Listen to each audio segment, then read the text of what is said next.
Hello guys, আমি পপির ক্যানভাসে তোমাদের সকলকে স্বাগত জানাই। আশা করছি তোমরা সকলে খুব ভালো আছো। ভগবানের কাছে প্রার্থনা করি তোমরা সকলে যে যেখানে আছো সকলে যেন ভালো থাকো, সুস্থ থাকো। তা আজকেও আবার অনেক দিন পরে একটা রেসিপি ভিডিও নিয়ে চলে আসলাম তোমাদের সামনে। আজকের রেসিপি হচ্ছে লাউ পাতা বাটা। অনেকেই জানো তোমরা লাউ পাতা বাটা, জানো না এমন কেউ নেই। তবুও আমি কিভাবে করি আমি আমার মতন করে একটু শেয়ার করলাম। তো চলো মূল পর্বে যাওয়া যাক।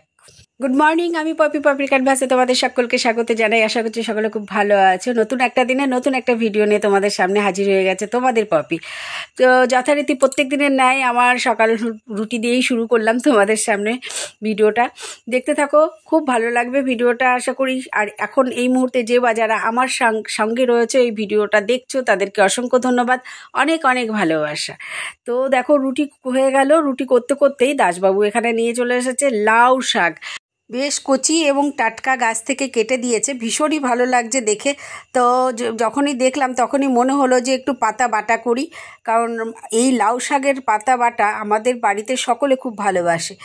শুধু লাউ শাকের পাতা না, যে কোনো বাটা পাটা আমাদের বাড়ির সকলে খুব ভালোবাসে। তাই ভাবলাম পাতাগুলো এতটাই কচি আছে, চলো আজকে একটু বাটা করা যাক। তো সেইভাবে যেমনটা ভাবা তেমনটাই কাজ আর কি। তো ওই পাতাগুলো দেখে নিচ্ছি, দেখো কত সুন্দর কচি, একদম টাটকা পাতাগুলো।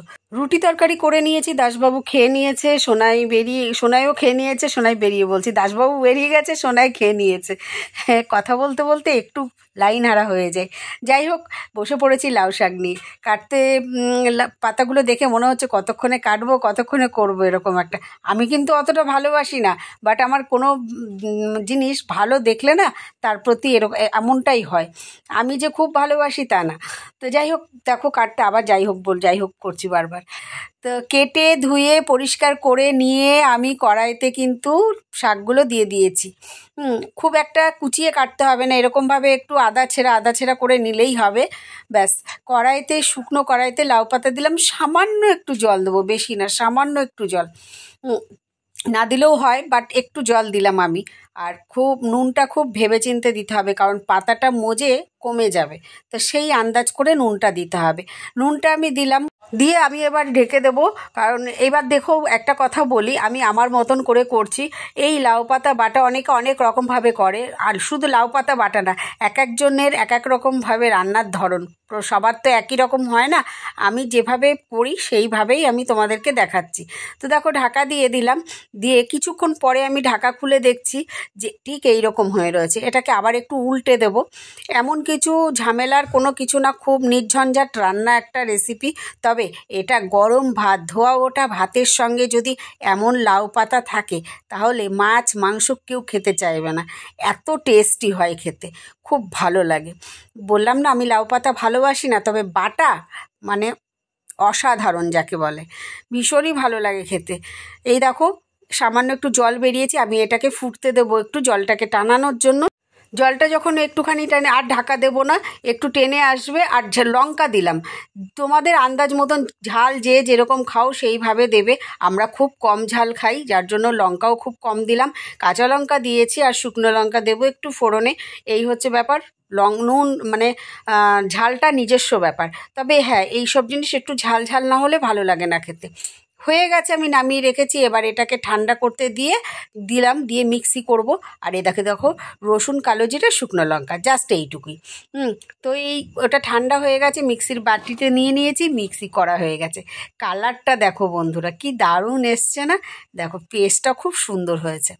আর একটা কথা, আমি এই পাতাটাকে এইভাবে মানে একটু ভাপিয়ে নিয়ে তারপরে মিক্সি করলাম। তো আবার আরেকভাবেও করি, সেটা হচ্ছে তেলের মধ্যে রসুন, কালো জিরে সোমবার দিয়ে তারপরে তোমার পাতাটাকে ভাজা করে নিয়ে তারপরে আমি ওই বাটি, সেটাও করা যায়।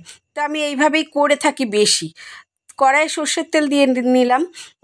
কড়াই সর্ষের তেল দিয়ে নিয়ে তারপরে ওদিকে তোমাদেরকে দেখালাম রসুন থেতো করে নিয়েছি আর শুকনো লঙ্কা ফোড়ন দেবো।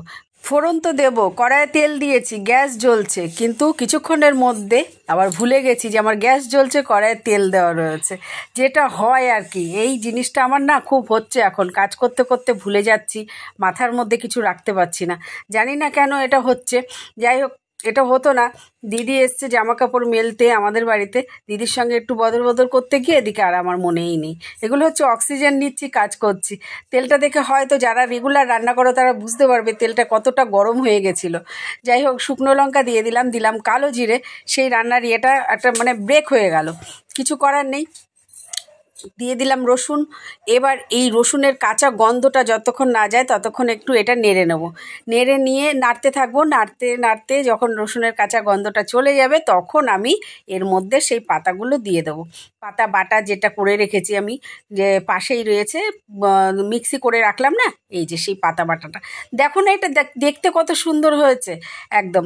এবার এইটাকে দিয়ে দেবো সেই রসুন কালো জিরে মানে এর মধ্যে। দেখো, ব্যাস, এর মধ্যে আর কিছু দেখানোর নেই, জানানোর নেই, কিছু করার নেই। আর যে এর মধ্যে তোমরা যারা রসুন না খাও তারা পোস্ত বেটে দিতে পারো, পোস্ত আধা বাটা করে এর মধ্যে দিয়ে দিতে পারো। শুকনো লঙ্কা, কালো জিরে, এই রসুনের জায়গায় পোস্তটা দিলে আরও বেশি ভালো হয়, কারণ হচ্ছে খুব আলাদাই টেস্ট আনে পোস্তটা। দেখো, ঠিক এইভাবে টানিয়ে নেবে, টানিয়ে নিয়ে ব্যাস হয়ে গেল। একটু সর্ষের তেল ছড়িয়ে দেবে উপর থেকে, দারুণ, আর কিচ্ছু লাগবে না। ওফ, শুধু ধোয়া ওঠা গরম গরম ধোয়া ওঠা ভাত আর এই পাতা বাটা, খেয়ে দেখো বন্ধুরা একদিন, তারপরে বলবে আমার কথা।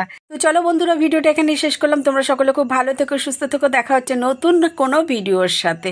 এতক্ষণ আমার সাথে থাকার জন্য অনেক অনেক ধন্যবাদ, অনেক অনেক ভালোবাসা। ভিডিওটা যদি ভালো লেগে থাকে তাহলে প্লিজ লাইক কমেন্ট শেয়ার করে দিও একটুখানি, এইটুকুই তো। আর তোমরা কমেন্ট করবে, কমেন্ট করলে পারে তোমাদের একটা কমেন্ট আমাকে অনেকটা মোটিভেট করে। কমেন্টের মাধ্যমে অনেক অনেক মানে কি বলবো, ভালো লাগা তৈরি হয়। ঠিক আছে, চলো, বেশি বকবক করে ফেলছি না। ঠিক আছে, টাটা, বাই বাই, সকলে খুব ভালো থেকো।